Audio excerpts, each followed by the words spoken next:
Memposisikan diri di pergaulan yang memang mengarah dengan goal apa yang kita mau capai. Ya.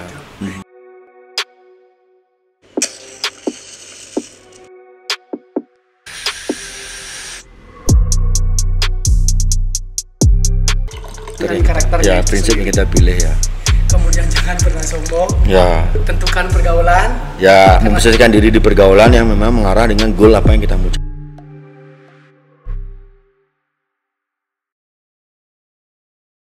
Sekarang kalau mau budget biarpun kecil, ya namanya juga usaha, sekecil apapun juga kita pasti bisa jalan. Yang maksudnya bisa jalan itu apa?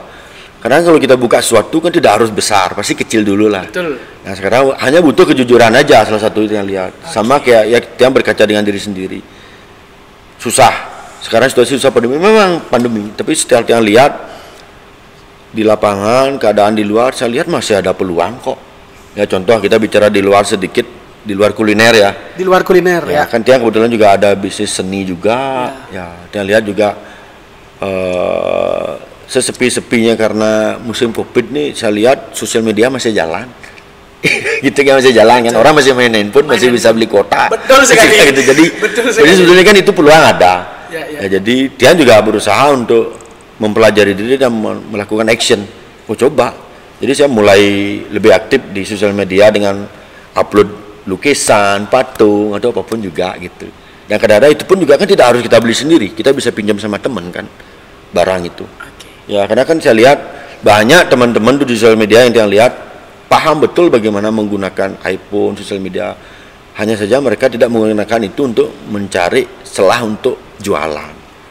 Itu lebih banyak dipakainya untuk main-main, terus stalking aja atau cari informasi tapi tidak ada actionnya gitu. Maaf ya gitu, seperti begitu. Jadi itu sebetulnya bisa, salah satunya ya pemanfaatan media sosial seperti begitu tuh bisa juga. Karena saya sendiri sudah membuktikan. Jadi restoran agak menurun, naik turun, tapi bisnis ini saya masih bisa jalan. Ya, karena di sana kan banyak orang bisa lihat, atau teman-teman juga banyak. Mereka mungkin aja relasi yang butuh sesuatu atau karya seni itu apa, gitu. Salah satunya seperti begitu. Banyak hal sebenarnya, hanya saja memang butuh keuletan ketekunan kita aja mencari dan serius dalam berusaha gitu. Ya itu aja sebenarnya salah satunya. Oke, itu super sekali. Teman-teman di luar sana, silakan persiapkan pertanyaan Anda. Nanti akan dikompil oleh tim. Lagi 10 menit ke depan akan kita tanyakan ke Witu sendiri. Jangan ragu-ragu untuk bertanya, akan dijawab oleh Witu. Oke. Jangan pernah takut jadinya Witu ya. Ya, jangan pernah takut mencoba, jangan pernah takut mulai, jangan pernah takut. Jangan pernah malu dibilang bodoh, harus nanya ya tanya gitu. Jangan malu-malu lah. Ya. Teman-teman di luar sana, apapun bisnismu itu mulai dari kecil. Semua dari kecil. Dan suatu kewajaran dalam bisnis itu mengalami lagi naik. Naik pasang surut ya pasti ada. Kewajaran itu ya. Ya wajar, betul. Oke. Baik teman-teman, langsung saja. Sudah ada yang bertanya? Sudah. Oke. Jadi teman-teman yang memiliki pertanyaan silahkan, jangan ragu-ragu. Tentunya sekali lagi berterima kasih kepada teman-teman yang sudah mau bergabung di acara Bincang Santai kali ini. Silakan, brother, pertanyaannya. Dah? Di WA group? Sebentar. Oke. Waduh, udah banyak ternyata dari tadi masuk pertanyaannya itu. Ya. Udah gak ada yang aneh-aneh ya. Jangan nanya cewek ya. itu bumbu namanya. Tadi tegang itu. Ice break dikit. Oke. Untuk pertanyaan pertama itu dari Gongra. Menurut itu sendiri, susah nggak sih memulai bisnis khususnya di Bali? Saya jawab nih ya. Langsung aja itu. Ya kalau dibilang susah juga enggak. Kalau dibilang enggak juga susah gitu. Jadi sebenarnya semua kembali ke diri sendiri aja. Kalau dia bilang ya hanya saja memang sebetulnya kalau pertanyaan itu kan hari ini sekarang. Itu kan sudah zaman milenial sekarang, semua fasilitas sudah ada. Sudah ada. Sebenarnya yang kira seperti yang bilang tadi, hanya butuh keberanian aja. Betul. Ya, jadi bisnis apapun sebenarnya baik asal kita tuh tekun dan komit dengan bisnis apa yang kita akan jalankan. Itu aja sebenarnya. Sama jangan pernah malu bertanya, jadi yang bilang tadi. Tanya sama dengan teman yang lebih senior atau kawan-kawan yang di bidangnya. Jadi begitu aja sebenarnya. Oke. Seperti itu Gongra. Sudah disampaikan itu tadi juga itu sudah sampaikan. Ya. Jangan pernah takut. Jangan pernah takut ya. Jangan malu dibilang bodoh. Jangan takut gagal. Jangan takut gagal, jangan Iya. takut bertanya. Iya, jangan takut bertanya. Super. Thank you itu. Ya. Next question dari siapa nih? Dari Mayor Gunawan. Menurut itu, aspek apa saja yang mempengaruhi kemajuan industri kuliner khususnya di Bali? Wah, berat nih pertanyaannya nih. Oke. Dari Mayor Gunawan, menurut itu aspek apa saja yang mempengaruhi kemajuan industri itu sendiri? Kalau aspek yang memajukan itu salah satunya ya tidak bisa hanya dari kita aja. Ya. Jadi maksud saya itu harus ada dukungan juga dari pemerintah. Nah, Ya, karena bagaimanapun juga penting ini. untuk menuju ke tempat usaha itu ada apapun bisnis apapun itu kan butuh sarana fasilitas dari pemerintah. Selain kita juga sebagai pengusaha kan seperti begitu. Betul. Ya, jadi salah satu aspeknya ya sudah pasti keamanan, kenyamanan, fasilitas publik, suasana. Ya, lagi satu ya sebetulnya ya rasa aman dan nyaman itu Itu yang sebenarnya. terpenting ya? Ya, itu yang terpenting bagi saya.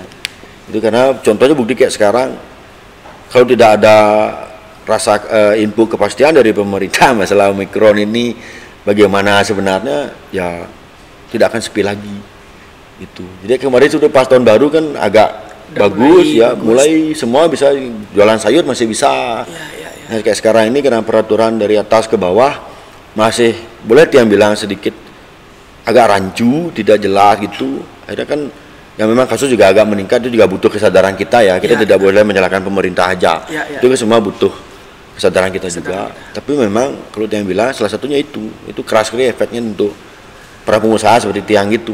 Itu peraturan-peraturan pemerintah itu.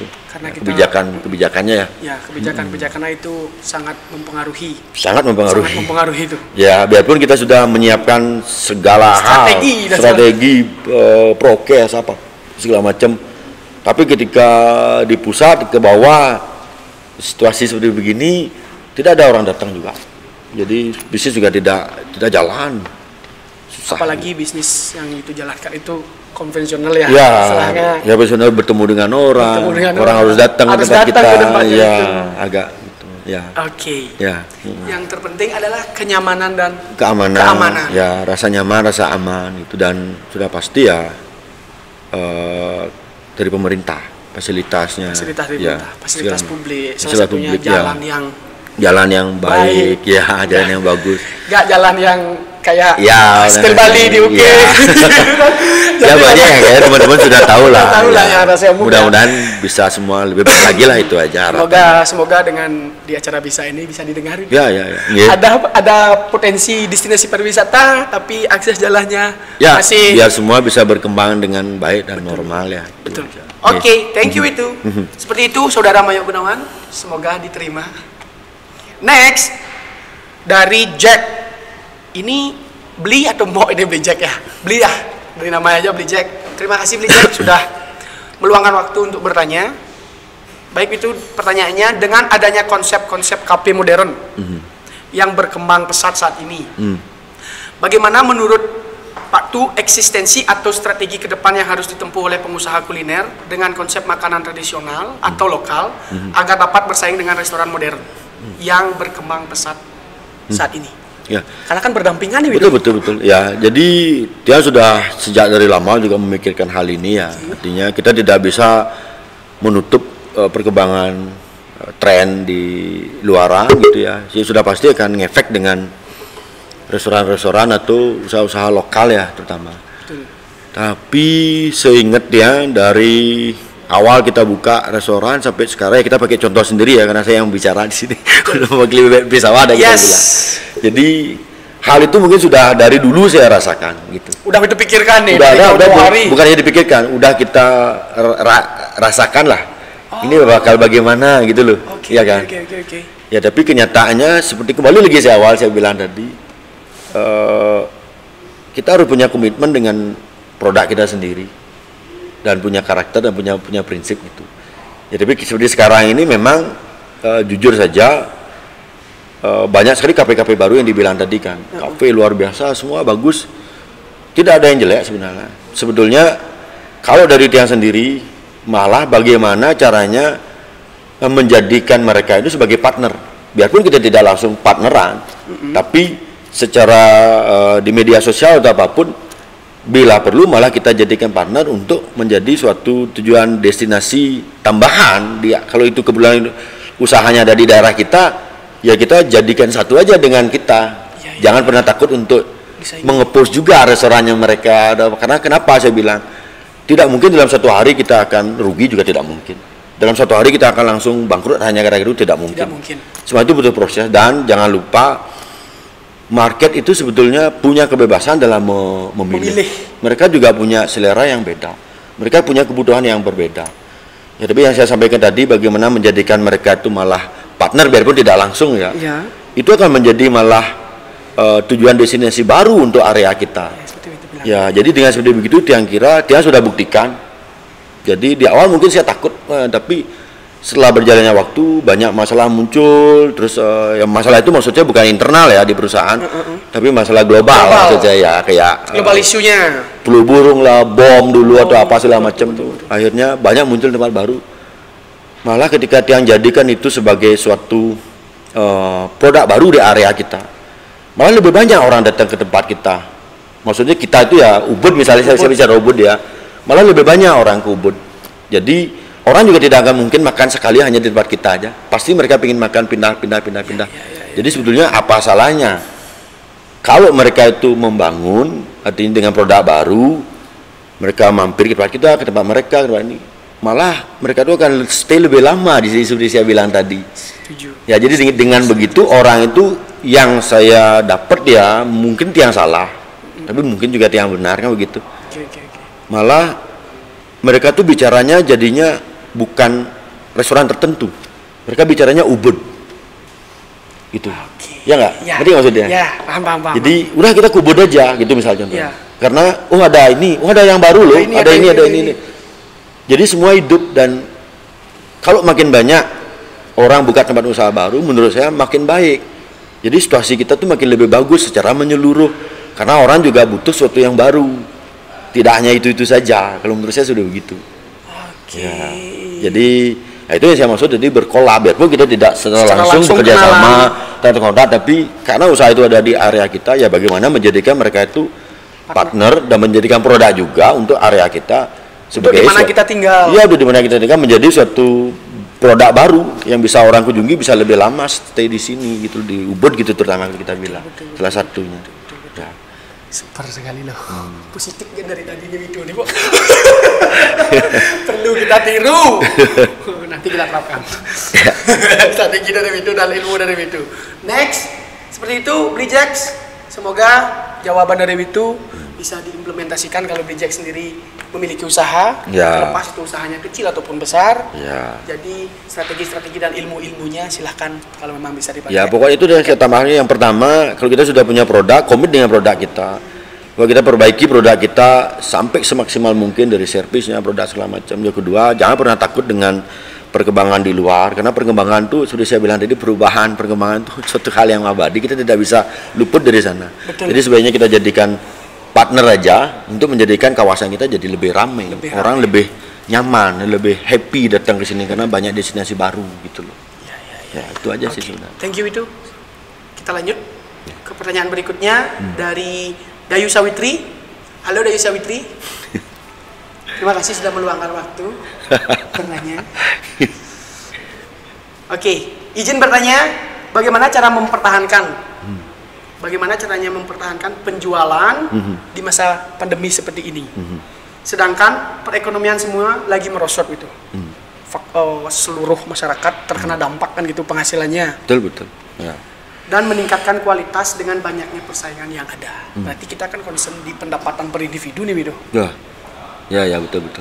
Jadi gimana cara mempertahankan produk kita agar laku terjual? Sedangkan penghasilan individu di luar sana sudah terpengaruh pandemi, Wido. Ya, jadi jawab sedikit ya, kalau kayaknya agak susah ya. Jadi mungkin sebenarnya akhirnya kita kembali ke cara berpikir yang realistis saja. Iya. Karena memang semua jumlah tamu yang datang menurun, kan sudah pasti. Otomatis juga revenue kita kan masih menurun. Ya, jadi dengan seperti begitu kan, ya kalau dengan hitung-hitung kalau kita bicara bisnis, ya udah pasti kita supply sama stok juga kita kurangi, kan begitu. Jadi yang Tiang lakukan salah satunya pengurangan item menu juga. Ya, terus pengurangan juga dalam artian staff, kita rolling seperti begitu. Jadi beberapa hal yang memang kita tidak perlu ya kita kurangi dulu gitu ya, seperti begitu. Ya, tapi di satu segi sebenarnya kalau kita bicara bisnis seperti itu tadi, cuman akhirnya kan akan ngepek ke secara personal juga, kan ke kita sebagai owner saya bilang. Ya, jadi di situ juga butuh kebijaksanaan owner juga. Artinya dengan begitu kan pasti harus ada perubahan di segala lini lah. Ya, diminimalis semua dari pengeluaran kita secara pribadi juga, di keluarga juga, hingga jangan sampai berefek terhadap perusahaan kita. Ya, salah satunya adalah yang mungkin Tiang pernah terapkan. Jadi karena kan tantangannya bagaimana tetap bisa eksis pada saat tamu yang tidak begitu ramai, pemasukan berkurang, kan begitu. Jadi paling enggak kebetulan juga karena Tiang kebetulan hobi di berkebun, landscape, bersih-bersih gitu. Jadi hal-hal itu yang banyak Tiang lakukan. Jadi kita peremajaan kebun tanpa harus membeli. Seperti itu. Ya. Karena itu kan juga kalau kita bilang makanan, ya orang makan itu tidak hanya makan, mereka ingin lihat suasana yang nyaman, di sampingnya minimal bersih, ya perasaannya enak, kan begitu. Jadi seperti begitu. Jadi saya juga banyak turun tangan di lapangan untuk mengontrol hal-hal apa yang sebetulnya saat ini kita belum perlu kita kurangin gitu. Salah satunya itu. Jadi kalau untuk masih dapat bisa menghasilkan pemasukan, ya sudah pasti seperti yang bilang tadi, itu semua kembali dari peraturan di atas ke bawah. Ya, sama kita juga ada, mungkin teman-teman lain juga pasti sudah menjalankan. Kita jual makanan via online. Online juga ada. Kita juga ada melayani, pokoknya Uber area kita kirim lah bebeknya, delivery service. Kalau dulunya enggak mungkin. Jadi begitu, banyak juga mulai upload paket-paket untuk acara gitu kita buat juga. Ya standar lah sama dengan teman-teman lain gitu. Secara positifnya berinovasi secara nggak langsung itu ya? Ya berinovasi tapi jangan over juga, karena kadang-kadang kan kita suka, ya maaf ya sorry to say, kadang karena kita sebagai owner saya lihat kecenderungannya karena kita merasa kadang punya ide brilian, ini banyak ini enggak, kadang-kadang kita lupa budget. Kadang-kadang kita lupa ini situasi seperti ini, jadi kontrol kita suka lupa karena kadang-kadang ya ego kita yang masuk, udah pingin harus ganti ini gitu. Sebetulnya itu budget tidak salah, hanya saja karena situasi tidak menentu, ya mau nggak mau kita memang harus bijak juga dengan diri sendiri dalam mengambil keputusan, karena jangan sampai keinginan kita berinovasi tapi tidak produktif hasilnya gitu. Ya, jadi kita harus hati-hati dalam memilih keputusan apa yang akan kita perbaiki, apa yang kita jalankan.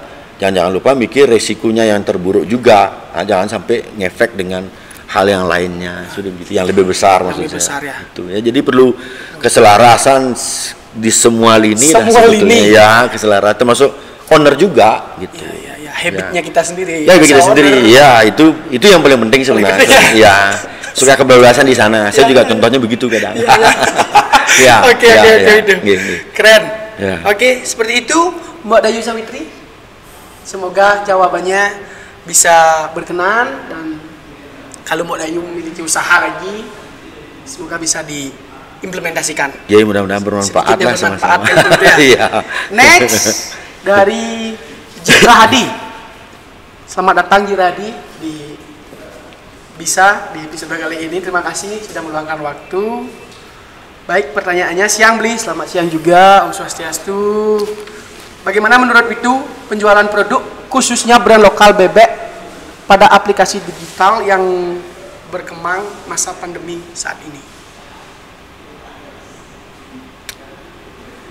Jadi bagaimana menurut itu penjualan produk khususnya brand lokal bebek pada aplikasi digital yang berkembang pada saat ini?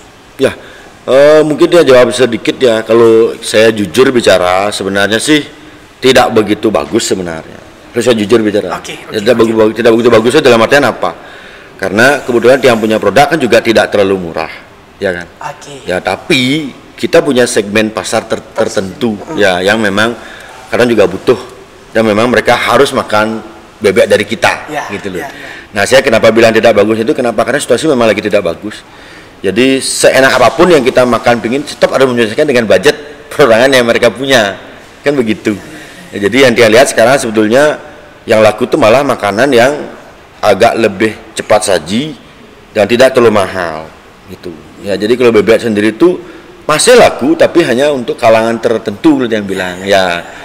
Seperti begitu. Jadi yang kalau kita bicara bisnisnya sih jualan langsung di tempat lebih menguntungkan sebenarnya. Karena kan selain mereka makan bebek kan pasti ada order minum, makanan lain, dessert gitu. Dessert dan segala macam. Ya. Berarti pasarnya itu saat ini masih tetap ya udah. Ya, masih tetap ya. Jadi kalau kita bilang kalau di bebek Visual sendiri mungkin yang langsung jual di tempat dan online itu mungkin 70-30% lah. Ya, dengan situasi minimum seperti sekarang gitu. Ya, tapi kita masih syukurnya masih jalan, masih ada tamu karena kita kan memang dari awal-awal buka sampai sekarang pun emang market kita tuh udah domestik dan lokal, bukan bule gitu. Sudah ada loyalitas pelanggannya udah punya ya, di sawah itu ya. Sudah begitu. Jadi sebetulnya kurang lah, tapi kurang bukan berarti jelek, enggak. Artinya kalau mau pakai untuk diri sendiri mungkin sebaiknya di-combine kalau emang mau usaha seperti begitu, mau jualan online, tidak hanya bebek saja, mungkin harus yang lain gitu. Ya. Seperti itu, tidak semua hal bisa masuk ke segala lini, tapi itu bukan berarti jelek. Iya, bukan ya. Oke, itu thank you. Seperti itu Jiradi, semoga bermanfaat. Next. Wih. Ini wayah nih itu. Nggih. From Damu Hidup Betaro. Wih, nggih. From Damu Hidup. Ini macam apa nih? Itu gimana? Kita juga semua Damu Hidup Betaro, bro. Iya. Betul ya.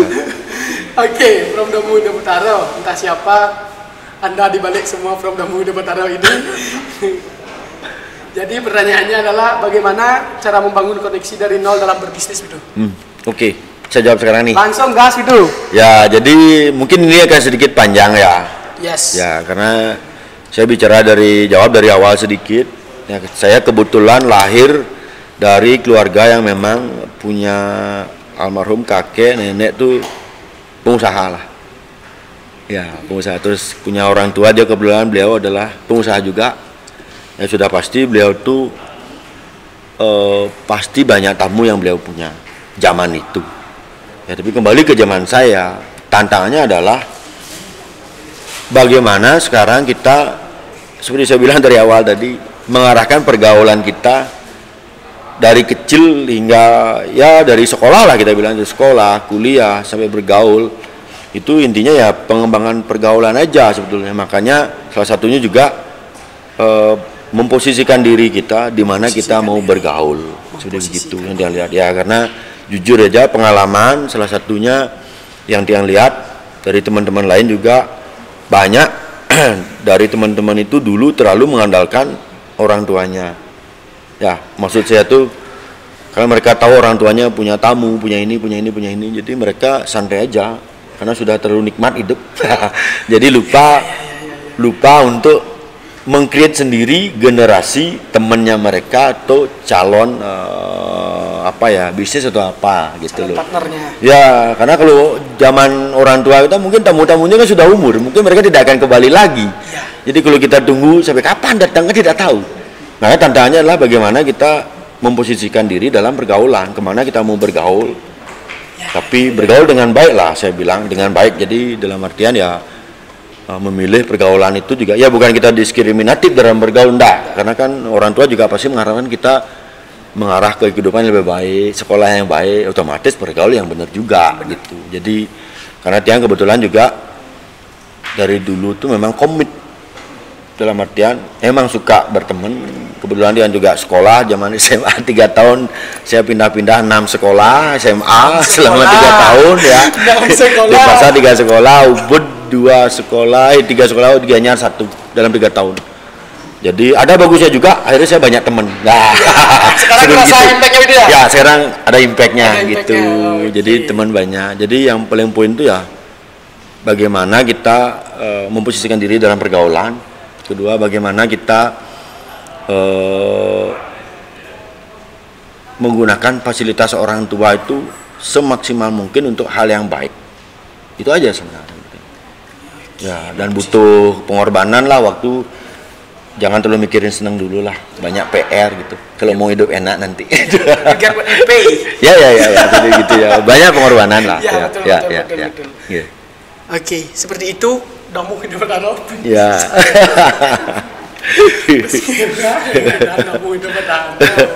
Ada lagi benar?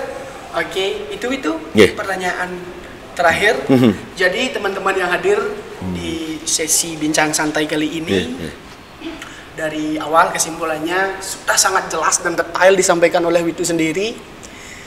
Pertama, sebelum meningkatkan kualitas kuliner itu sendiri, tentunya harus berani mengambil keputusan. Setelah mengambil keputusan, ketika membuat produk itu sendiri harus berkarakter dan spesifikasi, komit dengan karakternya itu prinsip yang sendiri. kita pilih ya. Kemudian jangan pernah sombong. Ya. Tentukan pergaulan. Ya, memposisikan diri di pergaulan yang memang mengarah dengan goal apa yang kita mau capai. Seperti itu. Jadi semua sudah konkret sekali itu. Ya, mudah-mudahan bermanfaat. Terima kasih sudah meluangkan waktu di sesi bincang santai kali ini. Nanti kita ngobrol-ngobrol lagi itu. Siap. Tetap jaga kesehatan. Jujur saja, saya belum pernah ke bebek tepi sawah. Siapa tahu nanti saya endorse. Maksud saya seperti itu. Kalau mau beli sendiri saya harganya lumayan tinggi.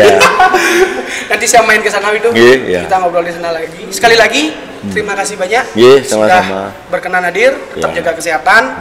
Ditunggu lagi gebrakan-gebrakan berikutnya. Ya, sampai ketemu. Semoga apa yang kita bicarakan kali ini bermanfaat untuk teman-teman di luar sana. Sama-sama. Sukses semua, teman-teman semua, sukses semua. Sampai berjumpa di sesi berikutnya.